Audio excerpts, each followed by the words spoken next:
Yo, what is up, guys? Joker bringing you another video for the 3.26 Mercenaries of Trathis League with episode 7 of our Road to Mirror series. It's been a couple of days and I can explain that here in a second, but I just wanted to start this video off with a warning. This first little chunk of the video is going to be me explaining the series, explain what's going on and what's upcoming on the channel. And then after that little rant, if you don't care about any of that, you can just jump a couple minutes into the video and I'll be explaining the strategy. So with that disclosure out of the way, let's get into the changes to this series. Originally, the point of the series was to grind from 0 to 20 mirror shards using different currency strategies to show you guys how you could grind out a mirror. Now that part isn't going to change. We're still going to finish grinding out to a mirror, but we did go ahead and combine our mirror shards with the series mirror shards. And there's a couple of reasons for this. One, I couldn't really think of 20 different viable, fun, entertaining strategies. Like I was able to get to maybe 15 and that wouldn't have given us enough mirror shards anyways.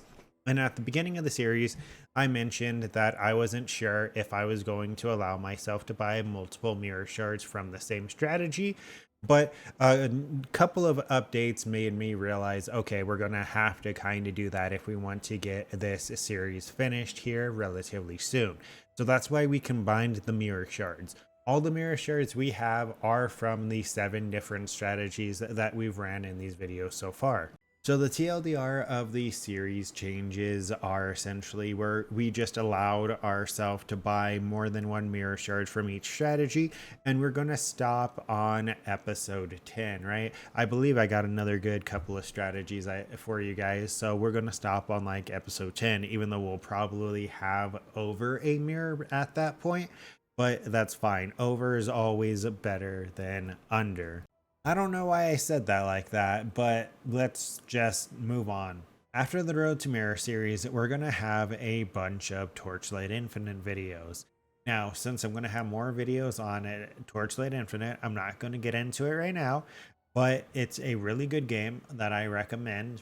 I do not agree with the monetization model, right? Which is one of the only 2 complaints you hear about it is monetization model and the art style. If you have an issue with the art style, I can't do anything for you. But if you have an issue with the monetization, you do not have to engage with it. They started giving you enough free pools where the last 3 seasons I've gotten the league pad and several other legendary pets just off of free pools, right? So it's not like you have to engage with it. People have entire series where they play the game free to play, right? I personally buy the battle pass for the new character because every season a new character comes out and a new league mechanic comes out, so it's like 4 times the content of Diablo 4, and it has an end game system like Path of Exile where it's essentially mapping where you're allowed to farm the content that you want to farm. So it's really enjoyable. The loot explosions, super cool. I'm going to have more videos on it, so this part isn't too long, but it has its reveal trailer on July 11th and its season launch on July 17th. Something else also dropped out of nowhere, right? The season 3 preview for A Last Epoch.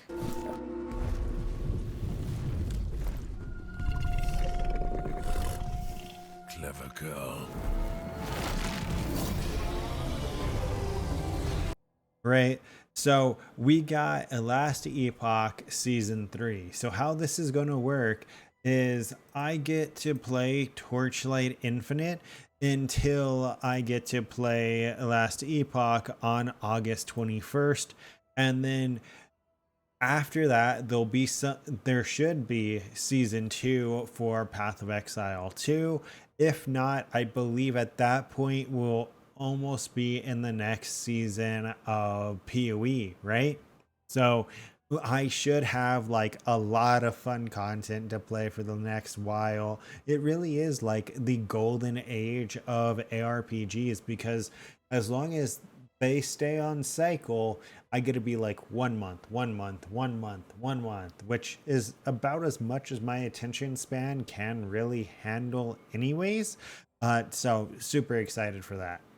Oh wow, we're like 7 minutes in. I'm definitely gonna have to timestamp that, but let's move on to the actual strategy. What we're running is strong boxes and our 8 mod corrupted maps. So our atlas looks like this. We have a 100% chance for a Calgern ore because we're running 8 modded maps, so extra mobs is just juicy, right? Tamper proof, twice tempted for an additional strongbox.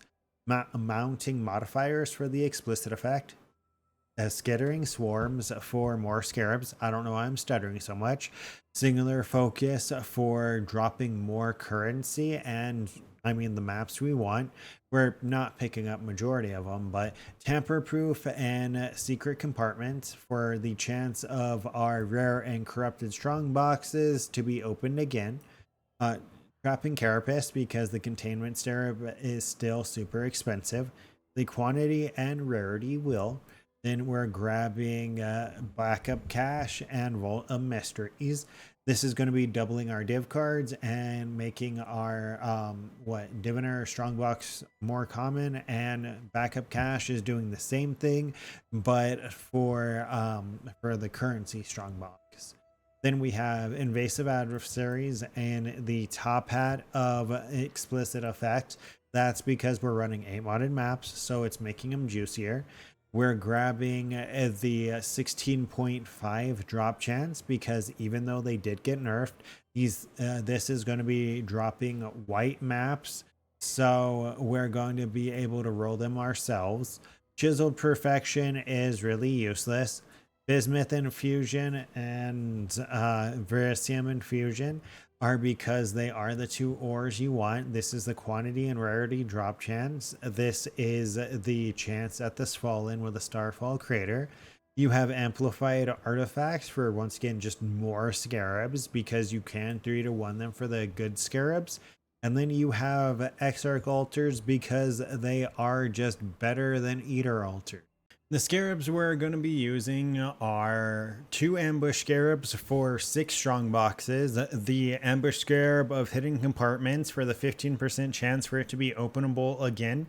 The ambush scarab of disconcernment for rare strong boxes because we're trying to get more of the div card and currency strong boxes.